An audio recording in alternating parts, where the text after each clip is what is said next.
Yeah.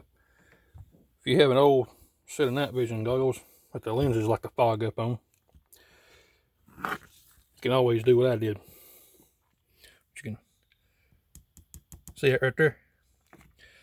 What you do, a lot of the older systems, well, even the newer systems, they always got this rubber eye cup. You take the rubber eye cup in some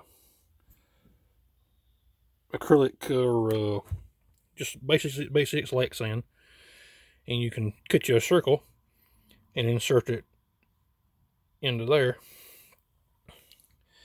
and it will prevent your lenses from fogging up on you.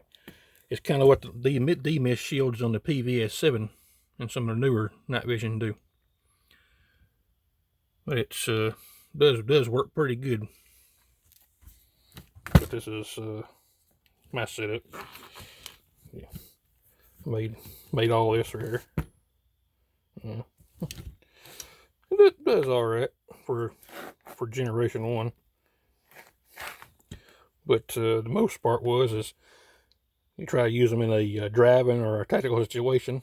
Lenses are always fogging up, and it's kind of like trying to look through green smoke glass, and you ain't gonna see shit. Anyway, that right there prevents it. Anyway, it's a cheap and simple trick